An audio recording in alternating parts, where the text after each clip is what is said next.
Su samo neki od naslova koje će vam Google pretraživač izbaciti ukoliko upišete njegovo ime i prezime. Što će vam sad reći da smo dobili novog malog od skandala, i to jugoslovenskog.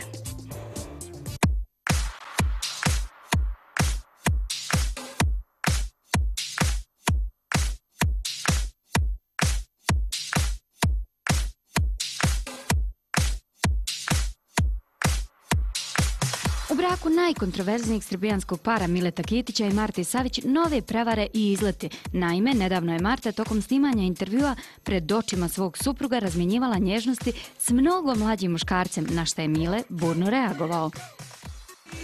Znate vi?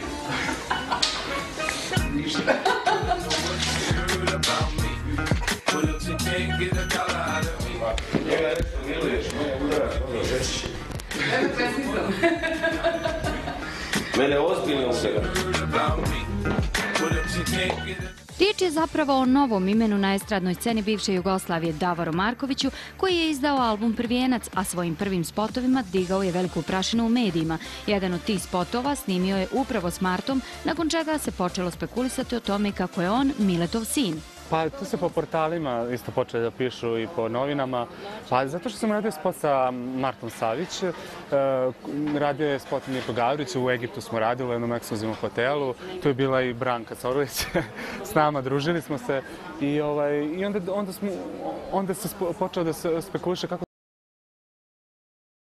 sam ja došao do prvog CD-a, upravo zbog toga, da mi nije Mile Kitić pomogao, da mi nije on tata ili nešto. Ja mislim da se mi dosta razlikom poštujem i Mile Kitića i sve, ali ovako, prvo sam se slatko smijalo, pa je to otišlo duboko. No, nije se samo o tome pričalo i pisalo. Mnogo je bilo spekulacija u vezi s tim kako je ovaj mladi pjevač zaradio novac za svoj album i je li ga uopće zaradio. On tvrdi da je naporno radio kako bi sve to postigao, ali ipak ne želi govoriti o svojoj prošlosti i načinu na koji je došao do novca. Ne bih volio puno da pričam o tome da ne ispadne da je to hollywoodski pa da izmišljam. Zaista sam radio sve i svašta. Nosio sam džakove i tako to.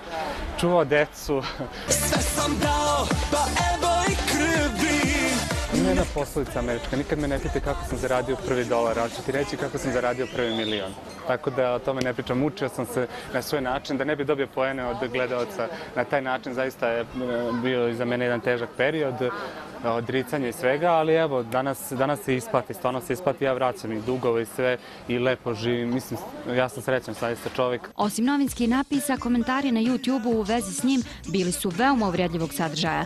Najviše se komentarisao njegov spot sa Sorajom, koji možda i nije za konzervativnu sredinu u kojoj živimo. Ništa drugačiji nije ni spot za pjesmu Neka druga je tu, u kojem se na kraju budi u krevetu sa muškarcem, što dovodi u pitanje njegovu seksualnu opredjeljenost. Ima dosta negativnih komentara, pošto sam radio spot sa Sorajom, svi znamo Soraja koja je, šta će mi ona u spotu, kao onda ima, pošto igram, imam svog stilistu, imam svog frizera i sve, onda kao šta radim u tom društvu, da nisam možda gej, ko mi je platio album, da mi nije Mile Kitić tata.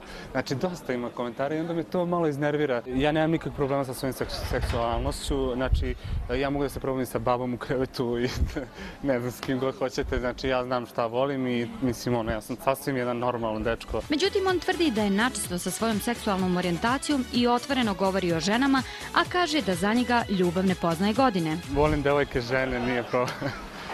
Trenutno pokušavam da imam devojku. Moj posao je tako da ja non stop putujem. Danas sam u Sarajevu, već u sredu sam u Nemačkoj, tako da stalno putujem i idem za Francusku.